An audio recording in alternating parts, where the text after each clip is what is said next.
¿Cómo podemos responder la pregunta de dónde viene la maldad y cómo puede coexistir la maldad en una creación hecha por Dios? Quiero responder de dos maneras. Y la primera manera que quiero responder a Teodicea es al no creyente.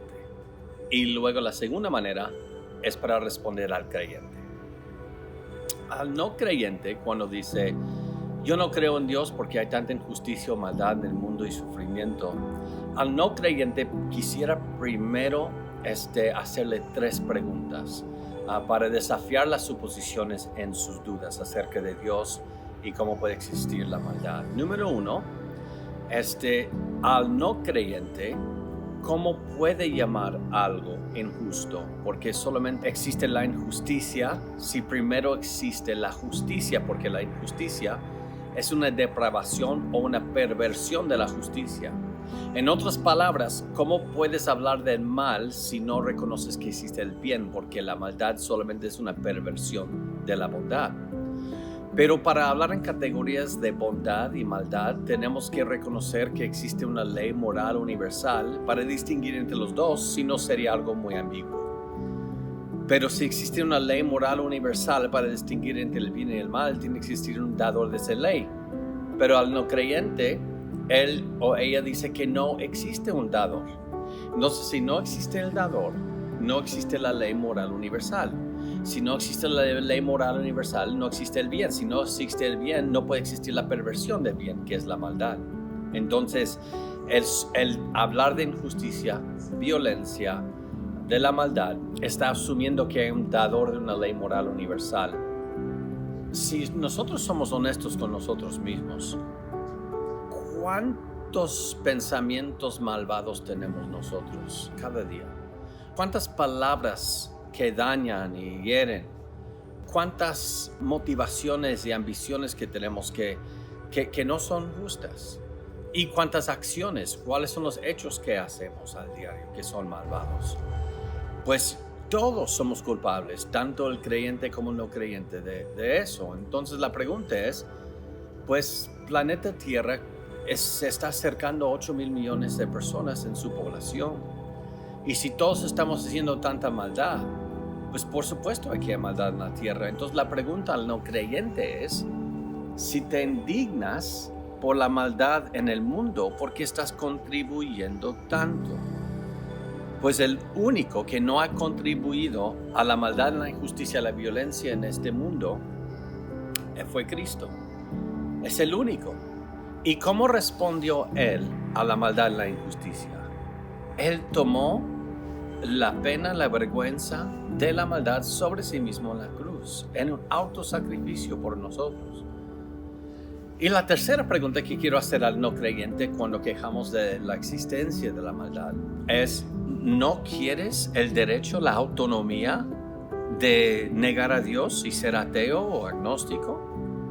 Porque Él usa ese derecho que tienes para negar a Dios, y tu queja contra Dios es que Él da el mismo derecho a los demás y muchos lo usan para la maldad. Por eso estás quejando de la maldad. Si quieres que Dios obligue a todos a hacer el bien y seguirlo, ¿por qué no quieres que Dios te obligue a ti? ¿Por qué quieres seguir siendo un ateo, un incrédulo? Si Dios te da la libertad de rechazarlo en tu vida, ¿por qué te quejas cuando otros con el mismo derecho que Dios les ha dado también lo niegan y hacen lo malo? Así que tenemos que desafiar nuestras suposiciones. Ahora al creyente, al cristiano, nosotros tenemos que también entender cómo responder a la cuestión de la maldad. Pues la Biblia enseña que Dios creó en Génesis 1 todo en bueno en gran manera. No hubo violencia, no hubo matanza, enfermedad, cáncer, sufrimiento, desastres naturales. Pero el hombre en Génesis 3 rebeló contra su creador y trajo la maldad al mundo. Y ahora todos estamos sufriendo la consecuencia de eso. Pero una promesa fue dada cuando eso sucedió. Una promesa en Génesis 3:15 que una simiente, un descendiente de la mujer, Eva, iba a nacer y se iba a deshacer de la maldad. Y eso lo vemos en Jesucristo, Dios hombre. También vemos en Romanos 8, 20 al 22 que toda la creación aún gime con dolores de parto, y es por eso que vemos sufrimiento. Vemos que todo no está siguiendo la manera que fue diseñada, pero la promesa no es para este mundo, es para un mundo venidero, en la resurrección, donde ya se va a deshacer de todo esto. Pero luego viene la pregunta, porque sí tenemos esperanza en Cristo, pero viene la duda, pero ¿por qué Dios lo permitió?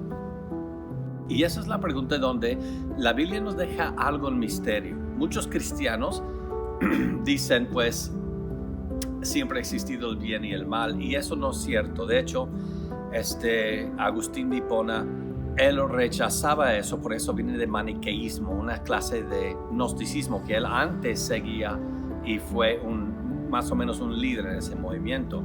Pero cuando él conoció a Cristo, él adoptó un sistema que muchos creyentes hoy usan para explicar la maldad, y es neoplatonismo. En neoplatonismo, la idea es que la maldad no es algo en sí, sino es la carencia del bien, tanto como la oscuridad la carencia de la luz. Y muchos cristianos así explicamos la maldad. Pues sin embargo, eso no viene tanto de la Biblia, eso viene de neoplatonismo.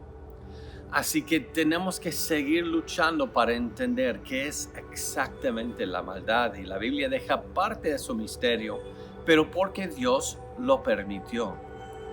Pues hasta dónde entenderlo de una manera completa, no creo que la Biblia nos permite saberlo, pero sí nos deja saber que Dios es glorificado al final.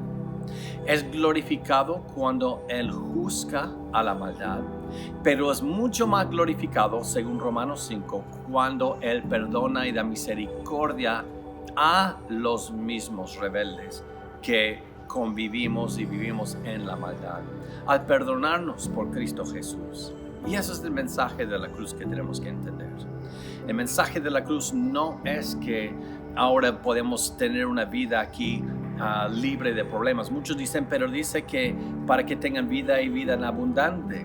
Pero cuando vas al griego no dice eso. Dice el Nuevo Testamento para tener abundancia de vida, y esa es la palabra para vida eterna en Juan 3:16. En otras partes, eso es una vida perpetua que sigue. Pero nuestra esperanza, según todo el Nuevo Testamento, pero en mente puedo pensar en Hebreos 2, versículos 5 a 10, es para el nuevo mundo, la nueva tierra, nuevos cielos y la resurrección. Pronto, no sé cuál es su sufrimiento ahora, pero estando en Cristo aún vamos a sufrir, pero nuestra esperanza es estar con Él en los cielos, o cuando Él viene, estar con Él en la resurrección, nuevos cielos, nueva tierra, por toda la eternidad, donde morará la justicia, no habrá ya más llanto, donde la maldad ya se va a extinguir por el poder de Cristo. Tenemos que tener una cosmovisión bíblica para entender la maldad y el sufrimiento. Y los creyentes que están haciendo la pregunta de la maldad, tenemos que entender que Dios, en su gracia, soberanía y gloria, Él va a recibir toda la gloria al final. Y Él nos invita a ser perdonados y hechos nuevos en Cristo. Para los no creyentes que levantan la queja de la maldad y sufrimiento, les dejo con una pregunta. ¿Cómo has podido responder a la pregunta del problema de la maldad en tu propio corazón? Es más fácil pensarlo de una manera general que por la maldad y porque hay maldad en el mundo, pero ¿cómo has podido responder a la maldad en tu propio corazón? Y eso es donde entra el Evangelio, que Cristo tomó la maldad sobre sí mismo en la cruz. Te ofrece una nueva naturaleza. Ya no tienes que huir de Él, ya no tienes que justificar viendo la maldad en el mundo.